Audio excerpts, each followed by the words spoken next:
नमस्कार, मैं हूं सुमन कुमार। न्यूज़ अड्डा विद सुमन में आप सभी का स्वागत है। कई दिनों से मैं बिहार प्रवास पे ही हूं। अब मैं यहां से निकलूंगा तो कुछ चीज़ें आपको बताता चलूं कि बिहार आखिर वही बिहार है या बिहार में बदलाव आया है।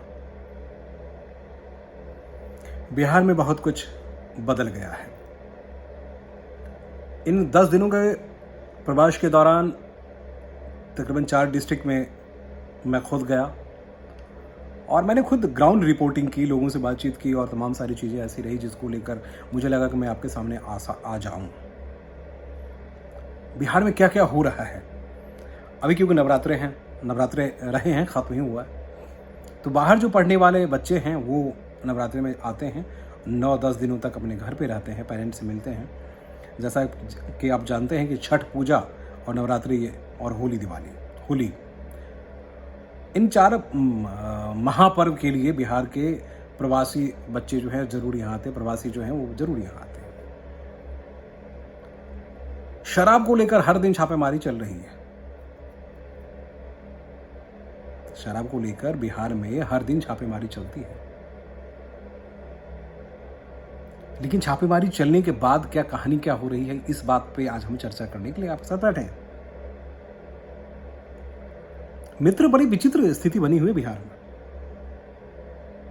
एक तरफ हमारे मुख्यमंत्री, वहां के मुख्यमंत्री नीतीश कुमार अपनी इस पवित्र योजना को लेकर बहुत कड़ाई से कदम उठाना चाहते हैं। दूसरी तरफ उनके प्रशासनिक व्यवस्था ही इसको जिंदा रखना चाहता है। अब कहिएगा ऐसा क्यों? मुख्यमंत्री लगातार कार्रवाई करवाना चाहते हैं, देखते नहीं कब के हर दिन कहते हैं कि कार्रवाई कीजिए। और अभी जो डीजीपी हैं वो उस वक्त के सबसे सक्रिय अधिकारी में से हुआ करते थे। अब मैं कहना क्या चाह रहा हूं वो बता दूं कि बिहार में शराब घर तक पहुंचा दिया जाता है, गांव-गांव में। 2 दिन पहले की घटना है, मैं एक गांव में रुका हुआ था जो समस्तीपुर का ही गांव है। अचानक छोटे वाले जो ट्रक है उस ट्रक से माल पहुंचता है, माल में शराब पहुंचता है। और गांव को आप जानते हैं, गांव का जो कल्चर है ना, बड़ी विचित्र कल्चर होता है, और क्योंकि हर एक के बारे में हर एक व्यक्ति जानता है। तो रात में तकरीबन 3 या 4 बजे के पास वो ट्रक पहुंचा होगा। ट्रक पहुंचने के तुरंत बाद ट्रक को किसी गोबर के ढेर के साथ खड़ा कर दिया गया और जो शराब आए थे उन शराब को फटाफट उठा के, जो कार्टन है उन कार्टनों को 20 से 25 कार्टन होंगे या 50 होंगे, उसको फटाफट दबा दिया गया। अब आप सोच रहे होंगे ऐसा संभव है क्या? ऐसा संभव है। पुलिस, माफिया और नेता, तीनों के एक बहुत बड़ा नेक्सस बिहार में एक्टिव हो चुका है। बहुत बड़ा नेक्सस एक्टिव हो चुका है। और वो नेक्सस इतना एक्टिव है कि आप सोच सकते हैं कि कार्रवाइयाँ चाहे पुलिस जितनी भी करती हों, ये अपने काम में अड़े रहते हैं और बहुत अच्छी कमाई, क्योंकि एक शराब की बोतल की कीमत जो है वो 150 या 200 रुपये है। अगर तो उसे 600 रुपये में अभी दशहरा के दौरान ही सबसे ज़्यादा दिवाली मनाई गई है, होली मनाई गई है। अब एक और महत्वपूर्ण जो पॉइंट है वो मैं आपको बताना चाहता हूं कि बिहार पंजाब को भी शायद पीछे छोड़ देगा ड्रग्स की तस्करी के मामले में। मैं दरभंगा में था, कई जगह मेरी बातचीत हो रही थी, कई लोगों से मेरी बातचीत हुई तो उन्होंने कहा कि ड्रग का बड़ा कारोबार उत्तर बिहार हो गया है। मैंने पूछा भाई कहाँ से, कैसे, क्या क्या आते हैं? तो कुछ वरिष्ठ अधिकारियों से मेरी बातचीत हुई तो उन्होंने कहा कि हाँ, ये बिल्कुल सही कह रहे हैं।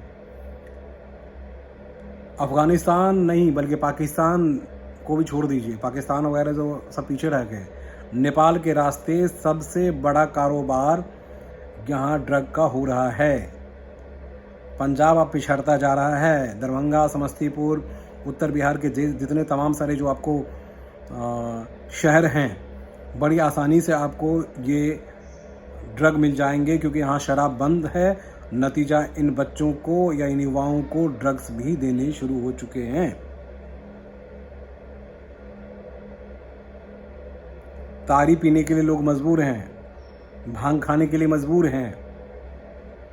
तो जो यहाँ वरिष्ठ लोग हैं, कई गांव में चर्चा में होती, उन्होंने कहा कि युवाओं में इतनी बदतमीजियां बढ़ गई है कि ड्रग्स लेने लगे हैं, ज़मीन बेच के कुछ से कुछ करने लगे लोग, कि उनको ड्रग किसी सूरत में चाहिए। और ड्रग बड़ी आसानी से अलग अलग गांव में, क्योंकि देखिए यहाँ के बिहार के कल्चर में भांग बसा हुआ कभी होता था।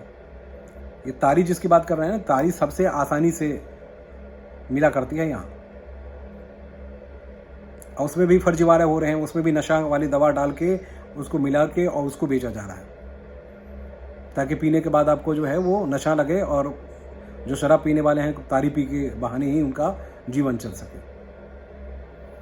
तो आने वाले दिनों में हो सकता है कि ये बिहार पंजाब की तरह उड़ता पंजाब जो है वो उड़ता बिहार न बन जाए।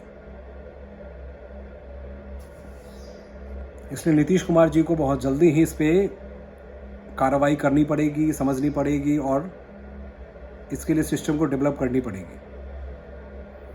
क्योंकि एक बार ड्रग्स के नशा में अगर ये युवक घुस गए तो आज तक पंजाब निकल नहीं पाया है।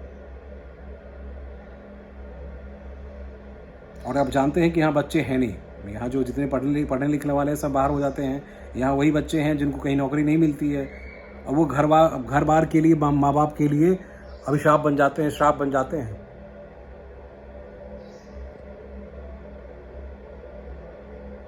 हमारे सरकारी सूत्र बता रहे हैं कि कई ऐसे कॉलेजेस हैं, बहुत आसानी से वहाँ ड्रग्स अवेलेबल करवाई जा रही है।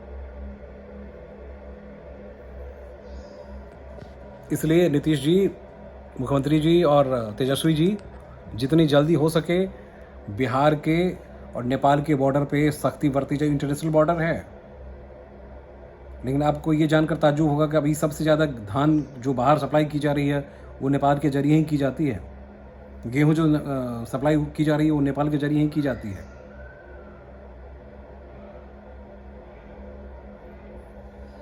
क्योंकि नेपाल के साथ हमारा संबंध अच्छा तो है, लेकिन वो पहले वाली दुनिया नहीं रह गई।